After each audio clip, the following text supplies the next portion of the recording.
अस्सलाम वालेकुम रहमतुल्लाह शमसुद्दीन साहब। जी वालेकुम अस्सलाम वरहमतुल्लाह वबरकातुहू। शमसुद्दीन साहब, आप मिर्ज़ा मसरूर अहमद जो इनके खलीफा हैं, आप उनके रज़ाई भतीजा के नाम से भी आप इंटरनेट के ऊपर आप शोहरत रखते हैं। वैसे आपकी एक अपनी पहचान है, आपका अपना नाम है, आप अपना यूट्यूब चैनल भी चला रहे हैं।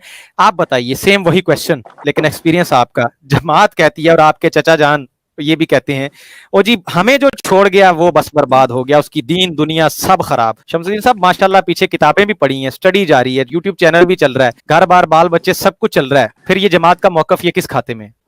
फारूक भाई, बात ये है कि जब हम इस जमात में थे तो हम भी यही सुनते थे कि जो इसको छोड़ता है वो तबाह बर्बाद हो जाता है।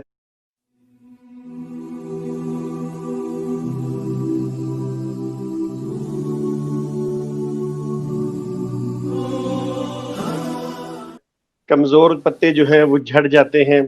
तो मैं कादियानियत की तरफ से लोगों को तबलीग किया करता था, और जहाँ पे अल्लाह ने मुझे इस्लाम की दौलत दी है उसमें भी मैं एक बंदे को तबलीग ही कर रहा था जब उसने मुझे बुखारी शरीफ पढ़ने के लिए दी। तो जब मैंने बुखारी शरीफ को पढ़ना शुरू किया तो अल्लाह के नबी करीम सल्लल्लाहु अलैहि वसल्लम फरमाते हैं, कसम है उस जात की जिसके हाथ में मोहम्मद रसूलुल्लाह सल्लल्लाहु अलैहि वसल्लम की जान है कि जरूर बिल जरूर तुम में ईसा इब्ने मरियम नाज़िल होंगे। तो जिस तरह तमाम कादियानियों को ये कीदा है कि ईसा अलैहिस्सलाम जो है वो फौत हो चुके हैं और अल्लाह के नबी कसम खा के फरमा रहे हैं कि वो वापस आएंगे, तो यहाँ से टर्निंग पॉइंट जो है वो आगे चला और अल्लाह ताला ने अल्हम्दुलिल्लाह सुम्मा अल्हम्दुलिल्लाह जब थोड़ी तहकीक आगे चली तो अल्लाह ने मिर्जा गुलाम कादियानी की गुलामी से निजात दे दी और आका करीम सल्लल्लाहु अलैहि वसल्लम की गुलामी अता फरमा दी। तो बहुत लोगों ने, बहुत मेरे खानदान वालों ने, चूंकि मेरी जो रिहाइश थी वो असल में बेसिकली चिनाब नगर रबुआ की, जो पाकिस्तान में इनका मरकज है, ये तकरीबन बहुत सारे जो मुरब्बियान हैं ये खुदामुल अहमदिया से पढ़कर आगे जाते हैं। तो मुझे भी लोगों ने बहुत कहा कि तुम ये हो जाओगे, तुम वो हो जाओगे, तुम्हारा जो ये खिलता खिलाता चेहरा है ये इस पे वो जिस तरह ये कहते हैं कि जी वो बिगड़ जाएगा, फलान हो जाएगा, नौज़बिल्लाह लानते पड़ जाएंगी। मगर देखिए 7.5 साल के बाद आज मैं आपके सामने बैठा हूँ और पूरी दुनिया आपके चैनल के जरिए मुझे देख रही है। तो ये सबसे बड़ा इनका झूठा होने का सबूत है कि अल्लाह के फजल से हमें कुछ भी नहीं हुआ।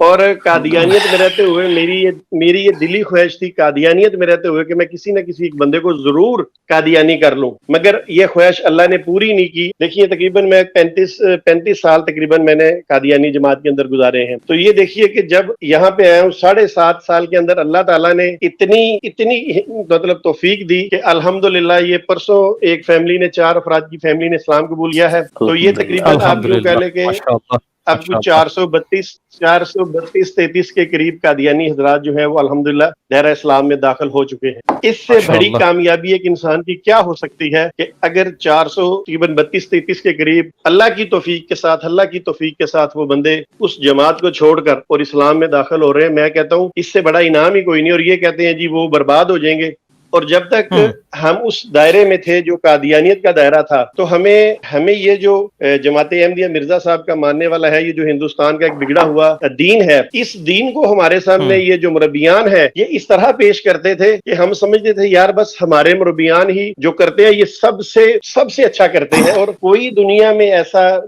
बंदा नहीं है, कोई मौलवी ऐसा नहीं है कि जो हमारे मुरब्बियान का मुकाबला कर सके, उनको दलाइल की दुनिया में शिकस्त दे सके।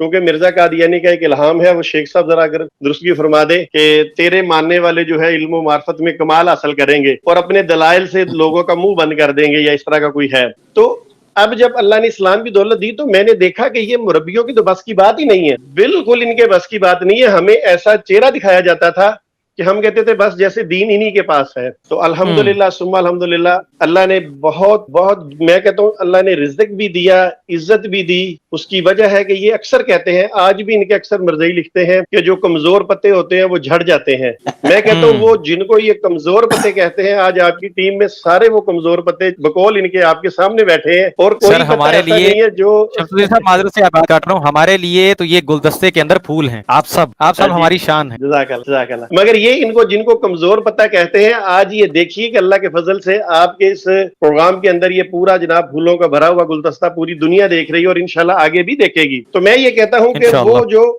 कहते हैं ना कि कमजोर पत्ते, वो कमजोर पत्ते उस मजहब के अंदर थे, जो ही इस्लाम में दाखिल हुए हैं تو اللہ نے ان کو کیسا طاقتور بنایا ہے کہ ماشاءاللہ دیکھیں ماشاءاللہ پوری دنیا میں لوگ ان کی عزت کرتے ہیں اور وہ اللہ کے دین کا کام کر رہے ہیں. تو شمس الدین یہ صاحب جو ایک چیز میں آپ سے جاننا چاہوں گا کہ جب آپ اس قادیانی جماعت کے اندر تھے تب آپ نے دیکھا ان کا جو چندے کا جو سسٹم ہے اس کے اندر وہاں پہ کیا چیز پائی جاتی تھی، اور جب آپ اسلام کے دامن میں آئے ہیں یہاں پہ آ کے آپ نے کیا دیکھا کہ اسلام کے اندر جو ڈونیشن سسٹم یا یہ ہے اس کے اندر اور اس میں کیا فرق؟ سر اس میں فرق یہ ہے کہ جب وہاں رہتے تھے نا تو اکثر کچھ آپ اگر جب میں قادیانی تھا تو کچھ میں انڈین موویز دیکھتا تھا تو وہاں پہ اکثر یہ لوگ دکھاتے تھے کہ جی وہ جو بڑا ڈون ہے وہ اس کے بندے جاتے ہیں اور وہ ان سے چندہ لیتے ہیں، وہ ٹیکس لیتے ہیں، جگہ ٹیکس لیتے ہیں.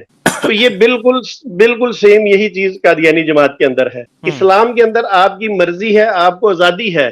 پابندی اگر ہے تو وہ صرف زکوٰۃ کے بارے میں ہے، وہ بھی ان لوگوں کے لیے جو صاحب نصاب ہے، جو زکوٰۃ کا بالکل ان کے لیے ہے کہ وہ دیں. تو کسی قسم کی اسلام کے اندر کوئی قید نہیں ہے، کوئی پابندی نہیں ہے، کوئی آپ کے یہ نہیں کرتا کہ وہ بدماشی کر کے آپ سے پیسہ نکلواتا ہے چندے کی مد میں. آپ جتنا کوئی دیں گے پابندی آپ نہیں ہے کی شمس الدین مرضی. صاحب، تھینک یو سو مچ، جزاک اللہ. کوئی پابندی نہیں ہے اسلام کے اندر، ایک اوپن فضا ہے اور بڑا آزادانہ ماحول ہے، یہ کہنا ہے ہمارے محترم شمس الدین صاحب کا. شمس الدین صاحب لاسٹلی آپ کا بھی اس کے اوپر لوں گا موقف کہ آپ نے بیان کیا جس طرح سے، اور مجھے پچھلے دنوں بات ہو رہی تھی، میرے ایک بڑے پیارے دوست ہیں، میں نام نہیں یہاں لوں گا، ان کے تھرو بھی ہوئی اور ہم نے پھر چینل پہ بھی یہ چیز دیکھی. بہرحال وہاں سے پہلے مجھے خبر آ گئی تھی کہ کافی ساری راتیں جا کے ایک قادیانی فیملی کے اوپر آپ نے کام کیا، ان کو آپ نے وہ چیز گائیڈ کیا اور الحمدللہ اس کے بعد وہ اسلام کے دامن میں آئے. اور بھی دیگر بہت سارے لوگوں کو آپ نے طائب کیا ہے. مجھے ایک تو یہ چیز آپ فگر بتا چکے ہیں پہلے ہی، میرا حالانکہ یہی سوال تھا، چلیں آپ نے بتا دیا. اب مجھے یہ چیز بتائیے، دوسری چیز آئندہ کے لیے آپ کا کیا لائحہ عمل ہے اپنے یوٹیوب چینل کے تھرو، یا جس طرح سے بھی نیکسٹ آپ کیا سوچ رہے ہیں کہ اس کام کو کس طرح سے کریں گے اور بہتری کیا لا رہے ہیں آپ دور حاضر کے حوالے سے؟ کہ آپ دیکھیں ایک روایتی طریقہ کار میں تھوڑی سی تبدیلی آ رہی ہے، وہ چیز جیسے پہلے کچھ کام ہوا کرتا تھا اب اس میں فرق آ رہا ہے. تو آپ کا چینل اس حوالے سے کیا اس چیز میں ایڈوانسمنٹ لے کے آ رہا ہے؟ پلیز اس کے اوپر تھوڑا سا اپڈیٹ کیجیے گا. سر پہلی بات تو یہ ہے کہ میں چناب نگر ابوا میں رہتا تھا تو وہاں پہ میں نے بہت سے لوگوں کو دیکھا، قادیانیوں کو، جو بچے اپنے وقف کرتے ہیں قادیانی مذہب کے لیے. تو قادیانی جماعت کے لیے وہ بچے وقف کرتے تھے اور پھر وہ بچے آگے جا کے جو قادیانی جماعت ان سے جس طرح کا کام لے گی وہ کریں گے. میں آپ کے چینل کے ذریعے اپنے تمام دوستوں سے یہ کہتا ہوں کہ یہ بھی دین اسلام کے لیے اپنے بچوں کو وقف کریں اور ختم نبوت کے لیے بچوں کو وقف کریں تاکہ آگے آ کے یہ بچے بھی ہم آگے کام کر سکیں. اور میں نے تو اپنی پوری لائف جو ہے یہ ختم نبوت کے لیے وقف کی ہوئی ہے اور آج بھی الحمدللہ دن رات میں ختم نبوت کے کام میں لگا رہتا ہوں. یہ جو 4 لوگوں کی فیملی مسلمان ہوئی ہے، یہ ہمارے جو بہت ہی محترم اور بہت ہی سینئر، جن کی میں دل سے عزت کرتا ہوں کہ انہوں نے بہت کام کیا، شیخ صاحب نے، انہی کے جو ان کا جس ملک میں رہتے ہیں وہاں سے ہی وہ فیملی جو ہے وہ الحمدللہ مسلمان ہوئی ہے. تو وہاں پہ بھی آپ دیکھ سکتے ہیں کہ دن اور رات کا کتنا فرق ہے. تو میں اکثر راتوں کو میں فجر پڑھ کے ہی سوتا ہوں، وہ بھی کبھی فجر پڑھنے کے بعد بھی 6-7 بج جاتے ہیں، پھر 11-12 بجے تک آرام کرتا ہوں، زور سے پہلے اٹھتا ہوں.